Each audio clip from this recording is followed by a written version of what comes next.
Hello అండి. ఇప్పుడు నేను మీకు క్షీరసాగర మదనం గురించి చెప్తాను.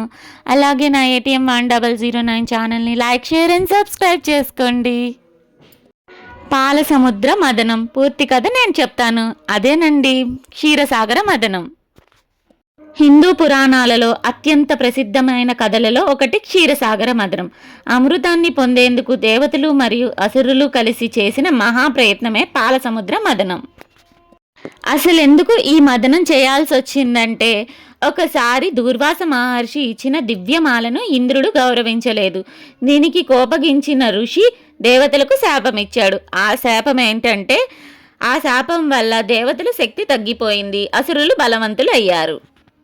దేవతలు విష్ణువు వద్దకు వెళ్లి సహాయం కోరారు.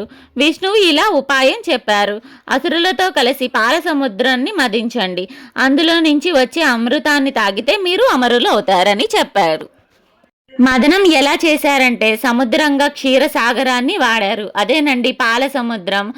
దాన్ని చిలకటానికి మందర పర్వతాన్ని తాడుగా వాసుకిని వాడారు. మందర పర్వతం మునిగిపోవడంతో విష్ణువు కూర్మావతారంగా మారి పర్వతాన్ని తన వెన్నుపై మోశారు. కూర్మావతారం అంటే తాబేలు అవతారం అండి. మదనం ప్రారంభంలోనే భయంకరమైన విషం హాలాహలం బయటపడింది. అది ప్రపంచాన్ని నాశనం చేసే శక్తి కలిగి ఉంది. అప్పుడు శివుడు ఆ విషాన్ని తాగి ప్రపంచాన్ని రక్షించాడు. ఆయన గొంతు నీలంగా మారింది. అందుకే ఆయనను నీలకంఠుడు అంటారండి. మదనం వల్ల 14 దివ్యరత్నాలు బయటపడ్డాయి. వాటిలో ముఖ్యమైనది లక్ష్మీదేవి, చంద్రదేవుడు, కామధేనువు, ఐరావతము, పారిజాత వృక్షము, అప్సరసులు, చివరిగా అమృత కలశము. అమృతం కోసం పోరు. అమృతం వచ్చిన తర్వాత అసురులు దాన్ని తీసుకున్నారు. అప్పుడు విష్ణువు మోహిని రూపంలో వచ్చి అసురులను మాయ చేసి దేవతలకు అమృతాన్ని ఇచ్చాడు. అసురుడులో రాహువు మాయగా అమృతాన్ని తాగటానికి ప్రయత్నించాడు. కానీ సూర్యుడు, చంద్రుడు చెప్పడంతో విష్ణువు అతని సుదర్శన చక్రంతో ఆళ్ల తలను నరికాడు. అందుకే రాహు గ్రహణ సమయంలో సూర్యచంద్రులను మింగేస్తాడని నమ్మకము. పాల సముద్ర మదన సమయంలో వెలువడిన 14 దివ్యరత్నాలను చతుర్దశ రత్నాలు అంటారు. వాటి వివరాలు ఇవి: హాలాహలము భయంకరమైన విషము. దీనిని శివుడు తాగి లోకాన్ని రక్షించాడు. అందుకే ఆయనను నీలకంఠుడు అంటారు. కామధేనువు అన్ని కోరికలు తీర్చే దివ్య గోవు. ఎంతమంది వచ్చినా ఆకలి అని లేకుండా అందరికీ ఆకలి తీర్చే ఒక దివ్య గోవు అండి కామధేనువు. అంతేకాకుండా కామధేనువు ఆ గోవులో చాలా మంది దేవతలు కొలువై ఉంటారని ఇప్పటికీ నమ్మే ఒక పురాణ గాథ ఉందండి. తెల్లని దివ్య గుర్రము. ఇది అసురరాజు బలికి దక్కిందని చెబుతారు. ఐరావతము తెల్లని ఏనుగు. ఇది ఇంద్రదేవుని వాహనమైంది. కౌస్తభమని అత్యంత విలువైన రత్నము. దీన్ని విష్ణువు దేవుడు ధరిస్తాడు. పారిజాత వృక్షము స్వర్గానికి చెందిన దివ్య పుష్ప వృక్షము.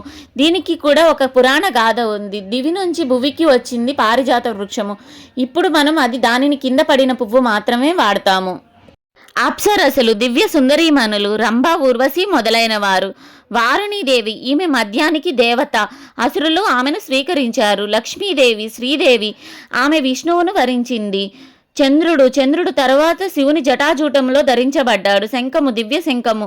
ధనస్సు దివ్య ఆయుధము. కల్పవృక్షము కోరికలను తీర్చే వృక్షము. ధనవంత్రి ఆయుర్వేద దేవుడు. ఆయన చేతిలో అమృత కలశం ఉంది. ఉచ్చై శ్రీవాస్కు సంబంధించిన అసురరాజు బలి కథ. పాలసముద్ర మదన సమయంలో వెలువడిన తెల్లని దివ్య గుర్రం పేరు ఉచ్చై శ్రీవాస్. ఇది సముద్ర మదన సమయంలో బయటపడింది. ఈ గుర్రం అద్భుతమైన కాంతితో మెరిసిపోతూ చాలా వేగంగా ఉండేది.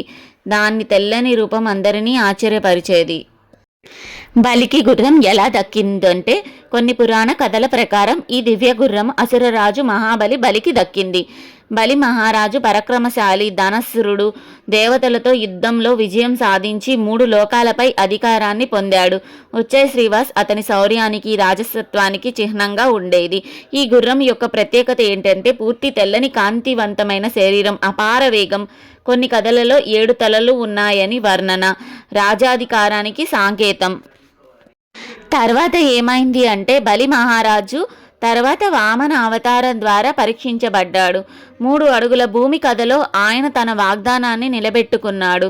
బలి పాతాళ లోకానికి వెళ్ళిన తర్వాత ఉచ్చాశ్రువు దేవలోకానికి తిరిగి చేరింది కొన్ని పురాణాలు చెబుతున్నాయి. మరికొన్ని కథలలో అది దేవేంద్రుడు అయిన ఇంద్రుని వాహనంగా మారిందని చెబుతారు. ఈ కథ మహర్షి కశ్యపుని కుటుంబానికి చెందింది. మహర్షి కశ్యపునికి 2 భార్యలు ఉన్నారు.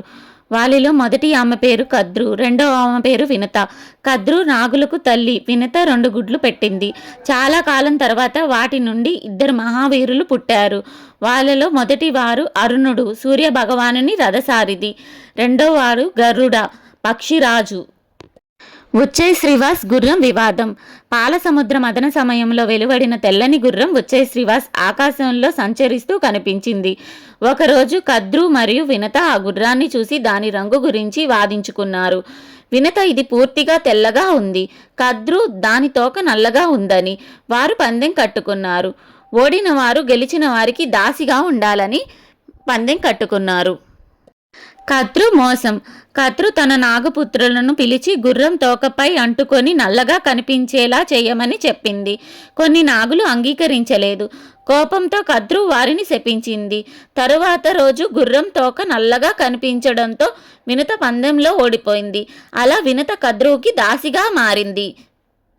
గర్గ్మంతుని ప్రతిజ్ఞ. తన తల్లి దాస్యాన్ని చూసి గర్గ్మంతుడు బాధపడతాడు. నాగులు ఇలా చెప్పారు: దేవతల దగ్గర నుంచి అమృతాన్ని తీసుకువస్తే నీ తల్లిని విడిచేస్తాం.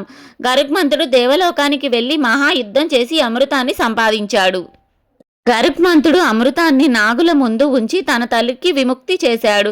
అప్పుడు విష్ణువు గర్గ్మంతుని ధైర్యాన్ని చూసి సంతోషించి అతనిని తన వాహనంగా స్వీకరించాడు. ఇక నుంచి గర్గ్మంతుడు నాగుల శత్రువులుగా ప్రసిద్ధి చెందాడు.